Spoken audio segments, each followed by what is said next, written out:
बोल पड़ी, बहन तुम अंदर जाओ और हम जा रहे हैं घर से बाहर। लौट के बेचारी घर में नहीं गई। राजा ने बगीचा में एक झोपड़ी को डलवा दिया और सुनीति से रो करके कहा, हो गया, सुख मिल गया, सौत आई, तुम्हारे जीवन की बर्बादी शुरू हो गई। कितना समझाया तुमने, एक नहीं मानी, जिद अपनी ठाकी। कोई बात नहीं महाराज, तुम जाओ, तुम सुखी रहो, हम पहले सुखी हैं। राजा लौटे आए, रानी छोटी अंदर गई और बोली, आज के बाद अगर तुम कभी गए आगे पास तो समझ लेना उसी वक्त उसी दिन घर से चली जाऊंगी मैं। कभी तुम आगे पास गए अगर कभी बोले भी तो। राजा ने हर शर्त को मंजूर किया, जाना आना बोलना बैठना सब बंद कर दिया बड़ी रानी से। 6 महीना हो गए, बड़ी रानी ने सोची अब क्या करें जिंदगी में, अब तो अच्छा भी नहीं लगता यहाँ अकेली रहते रहते। ना ही तो कोई लड़का है और ना ही तो हमारे पति अब हमारे पास आते हैं, तो ऐसी जिंदगी से फायदा क्या है। तुलसीदास महाराज जी कहते हैं रामायण में,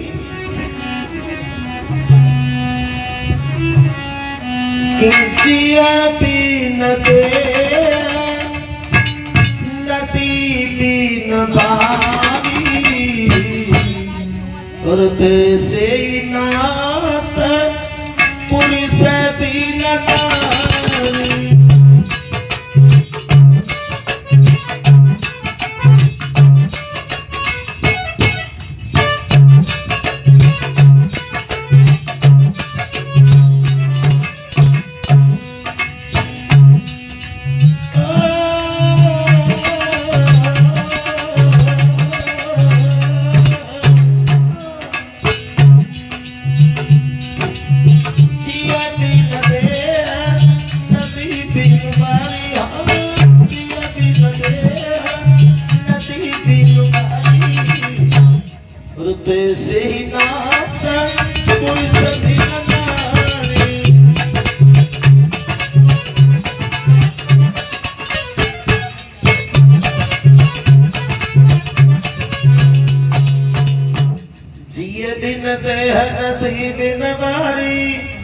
और वैसे ही नाथ पुरुष बिन नारी।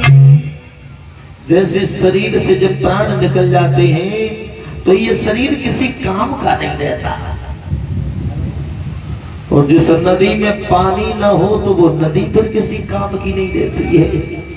ऐसे स्त्री का जब पति नहीं रहता तो वो दशा स्त्री की हो जाती है। मेरे भैया उसी समय मरने के लिए सुनीति चली, कुआं है, कुआं में डूब भी गई। देवर्षि नारद ने रोक लिया, आवाज लगाई, क्यों मर रही हो बेटी। रानी ने कहा, क्यों ना मरूं, जी करके भी क्या करूं। क्यों?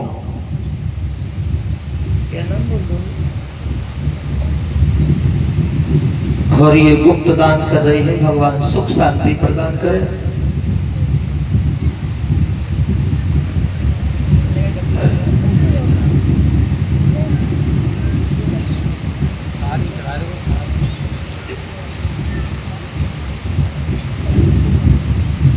और ये पवित्र कमाई भगवान की कथा में दान करती हैं।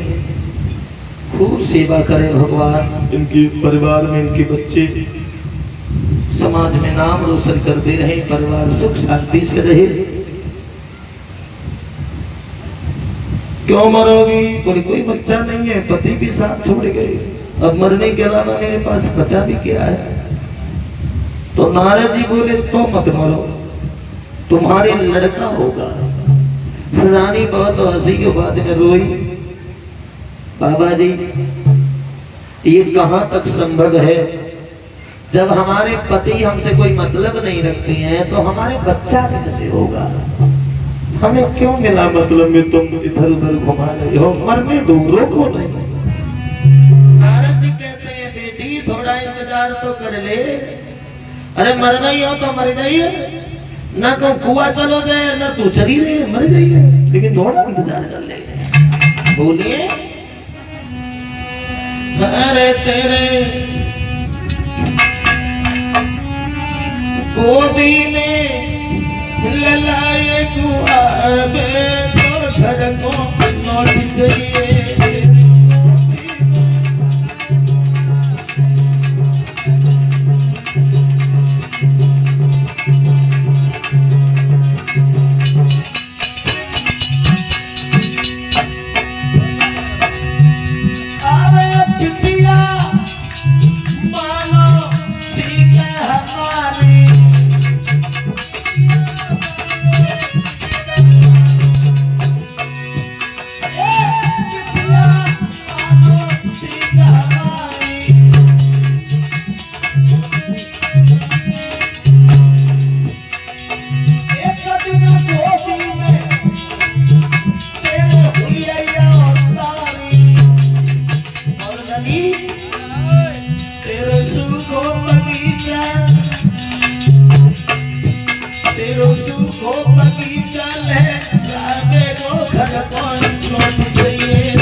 एक दिन तेरे गर्भ से वो लड़का होगा जो भगवान का बहुत बड़ा भक्त होगा और 3 तरह के पुत्रों को जन्म देनी चाहिए माँ को।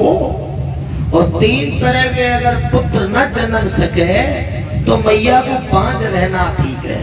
कौन कौन तरह की कबीर कह रहा है। या तो माँ किसी बहुत बड़े विद्वान को जन्म दे, भगवान के भक्त को, वो उसे न जन्म दे पाए और फिर बहुत बड़े दानी को जन्म दे जो बहुत बड़ा दानी हो निकला है परमात्मा। और उसे भी न जन्म दे पाए तो किसी योद्धा को जन्म दे, बहादुर को जन्म दे। कपूत से बढ़िया, कायर से बढ़िया, बुजदिल से बढ़िया मां बांझ बनी रहे, समाज में बदनाम तो नहीं होगा। सुरीति लौट आई, चलो इंतजार करेंगे। रात भर झोपड़ी में सोचती रही वो दिन कब आएगा, कब आएगा। चैन नहीं पड़ो, अरे बैठ गई मन मारी, रात भर नींद न आई।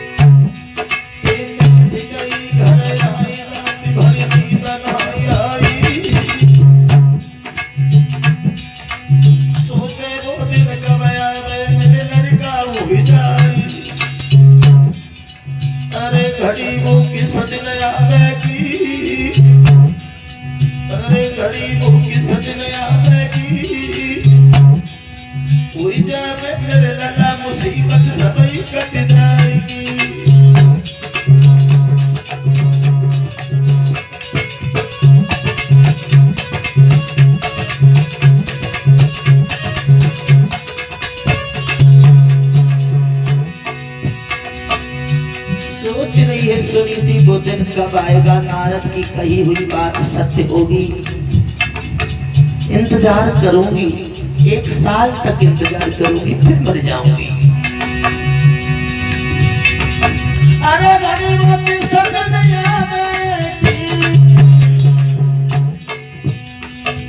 कोई जाने तेरे लला मुसीबत समय कटना।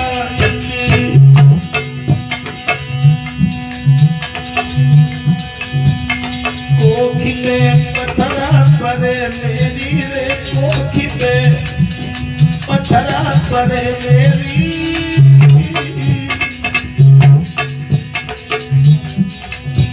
सुनीति ज्योति नाथ भंवर में नैया फंसी मेरी।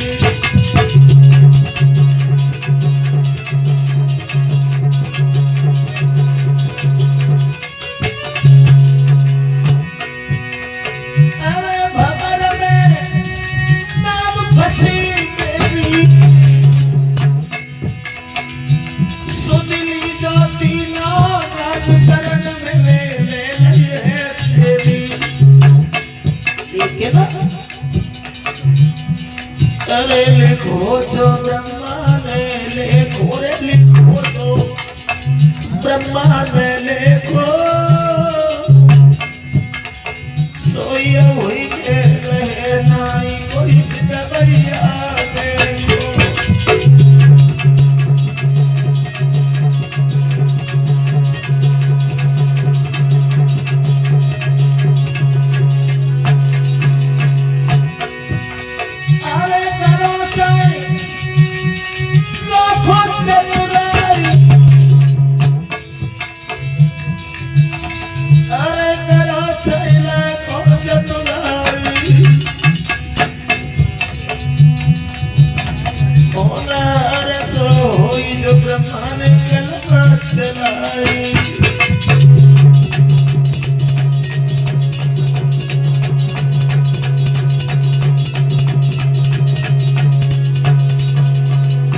कुछ भी कर लो, लेकिन भाग्य की रेखाएं तो पहले ही ब्रह्मा जी ने ठीक करके भेज दी है। जो लिखना है, जो करना है, जो होगा। रात भर नहीं नींद आई, ऐसे ही